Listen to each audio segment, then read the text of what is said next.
খতনা করানোর নামে বা মুসলমানি করানোর নামে আমরা শিশু বাচ্চাদেরকে যে আমরা মুসলমানি করাই বা খতনা করে থাকি, এই খতনা করানোর নামে যে আমরা অনুষ্ঠান করে বা আমরা টাকা গ্রহণ করি, এটা বর্তমান সমাজ প্রেক্ষাপটে বর্তমান সমাজে এই বিষয়গুলো দেখা যায়। অনেকে আমাদেরকে প্রশ্ন করে থাকেন যে হুজুর, এই যে খতনা করানোর পরে বা এই সুন্নতি মুসলমানি করানোর পরে যে মানুষ অনুষ্ঠান করে টাকা গ্রহণ করে, এটা শরীয়তসম্মত কতটুকু জায়েজ?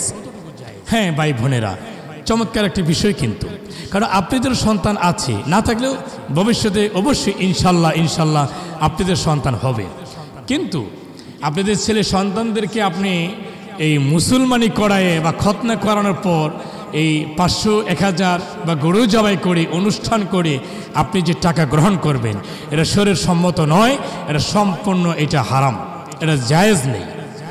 তাহলে আপনি সন্তানটা ছোট থেকে কোমল থেকে আপনি হারাম দিয়ে শুরু করলেন কি ভাই বোনেরা? আপনি কোমলমতি এই শিশু, এই ফেরেশতার সমতুল্য সমকক্ষ একটি সন্তানকে, এই সোনার ছেলেটাকে আপনি এই শিশু অবস্থায় আপনি কি হারাম দিয়ে শুরু করলেন? আর আমার প্রিয় নবী কি বলেছেন?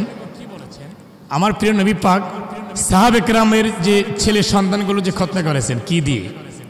তাবিন, তাবেইন, তাদের সন্তানকে খতনা করানোর নামে কি করছেন? এখানে নবী পাকের প্রিয় একটা সুন্নত আছে। আমার প্রিয় নবী পাক বলছেন, এটা শোনানো ইবনে মাজাহ শরীফের মধ্যে হাদিসটা আসছে, আবু দাউদ শরীফের মধ্যে হাদিসটা আসছে, আবার সহিহুল বুখারী কিতাবুল ঈদাইনের অধ্যায় এই হাদিসটা আসছে। এই খতনার প্রসঙ্গে একটা হাদিস আসছে। আমার প্রিয় নবী পাক বলেন, তোমরা তোমাদের সন্তানকে যখন মুসলমানি করাবে বা খতনা করাবে, খতনা করে উপস্থিত লোকদেরকে মিষ্টি দ্রব্য খাওয়াই দেওয়া, এটা প্রথম প্রিয় নবী পাকের সুন্নত। 2 নম্বর হলো, যদি তোমার সামর্থ্য থাকে তাকে তুমি পেট ভরে তাদেরকে খাওয়াই দাও, পেট ভরে খাওয়াই দাও, এটা 2 নম্বর সুন্নত। 3 নম্বর সুন্নত হলো, তোমার সন্তানকে মুসলমানি করাইছেন বা খতনা করাইছেন, এই আনন্দেতে তুমি যে আনন্দ হয়েছে, এটা আনন্দের বিষয়, এটা নবী পাকের সুন্নত, এই হিসেবে আনন্দ।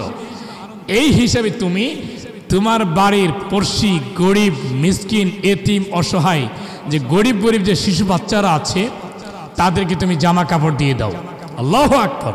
দেখেন কত চমৎকার আল্লাহ নবী পাক বলেছেন, তাদেরকে তুমি বস্ত্র কিনে দাও। ওই তোমাদের পড়শি যে গরিব মিসকিন এতিম অসহায় যারা আছে তাদেরকে তুমি পেট ভরে খাওয়াই দাও, পেট ভরে খাওয়াও। কিন্তু সেটা তুমি না করে গরু জবাই করে তুমি ধনী নেতাকে দাওয়াত দেন, এই বড় বড় এমপিকে দাওয়াত দেন, মন্ত্রীকে দাওয়াত দেন, চেয়ারম্যানকে দাওয়াত দেন, মেম্বারকে দাওয়াত দেন, বড় টাকাওয়ালাদেরকে দাওয়াত দেন, যারা এক মুঠ খেয়ে বেশি করে টাকা দিতে পারে। এটা সম্পূর্ণ ব্যবসা হয়ে গেল না আপনার? এটা আপনি ছেলের সুন্নতি একটা আমলকে দিয়ে আপনি ব্যবসা করলেন, হারাম কাজ করলেন। অতএব খতনা করানোর নামে অনুষ্ঠান করে মানুষের কাছ থেকে টাকা আদায় করা, টাকা গ্রহণ করা, সম্পূর্ণটা এটা হারাম এবং নাজায়েজ। এটা বিভিন্ন ফতোয়ার কিতাবের মধ্যে আসছে, ফতোয়া দাবন্দে আছে, ফতোয়া রশিদ আছে, ফতোয়া শামিতে আছে, ফতোয়া নেসারিয়াতে আছে, ফতোয়া আব্বাসিয়াতে আছে, বিভিন্ন প্রমুখ কিতাবের মধ্যে এই বিষয়গুলো উল্লেখ রয়েছে। আর বরঞ্চ সুন্নত তরিকা আপনি সন্তানকে মুসলিম করানোর পরে মানুষের দোয়া নিতে পারেন। হকের উলামায়ে কেরামদেরকে দাওয়াত দেন, মাদ্রাসার ছাত্রদেরকে দাওয়াত দেন, কোরআন তেলাওয়াত করে নবী পাকের সামনে গেছে দোয়া দরুদ সালাম পড়ে আপনি সন্তানের জন্য দোয়া করবি, আপনি ফ্যামিলি পরিবারের জন্য দোয়া করবি, এরই সবচেয়ে বড় উত্তম।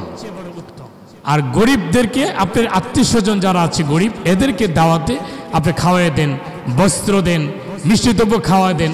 এগুলো হলো প্রিয় নবী পাকের সুন্নত। এই কাজটা করা না করে যদি আপনি বড় অনুষ্ঠান করে এই বিভিন্ন রকমের টাকা উপার্জন করার নিয়তে যদি অনুষ্ঠান করে থাকেন, এটা শরীর সম্মত ভাই বোনেরা সম্পূর্ণ এটা হারাম, জায়েজ নেই। ভবিষ্যতে এই অপকর্ম করার কারণে, এই গুনার কাজটি করার কারণে আপনার সন্তানকে যে আপনি খতনা করালেন, মুসলমানি করালেন, এই সন্তান আপনার কারণে সন্তানটা কোনোদিন মানুষ হবে না, সুমানুষ হবে না, সুশিক্ষিত হবে না। আপনি বাবা মাকে এই ছেলেটা ভাত দিবে না, আপনাকে সমাজ শ্রদ্ধা করবে না। এই সন্তানটা আপনাকে এই আপনাকে পিতামাতা বলে আপনাকে স্বীকৃতি দিবে না, এমন ঘটনা আমাদের দেশে ঘটেছে, আমরা দেখেছি। এই সমস্ত গুনাহ কাজগুলো শিশু বাচ্চাদের করবেন না। পারলে শিশু বাচ্চাকে এনে মসজিদে হুজুরের কাছে নিয়ে যান, হুজুর একটু দোয়া করে দিবে। মাদ্রাসার এতিম ছাত্রদেরকে দাওয়াত দেন, হাফিজুল্লাহ ছাত্রদেরকে দাওয়াত দেন, তারা দোয়া করবে। আপনি বাচ্চার জন্য দোয়া করবে, আপনি ফ্যামিলি পরিবারের জন্য দোয়া করবে। আসুন না আমরা ওই সমস্ত অপকর্ম খারাপি কাজগুলি না করে প্রিয় নবী পাকের সুন্নতের উপরে আমলগুলো যেন খতনার উপরে যেন আমরা করতে পারি। আল্লাহ পাক আমাদের সকলকে আমল করার তৌফিক দান করেন, আমিন। আসসালামু আলাইকুম ওয়া রাহমাতুল্লাহি ওয়া বারাকাতুহু।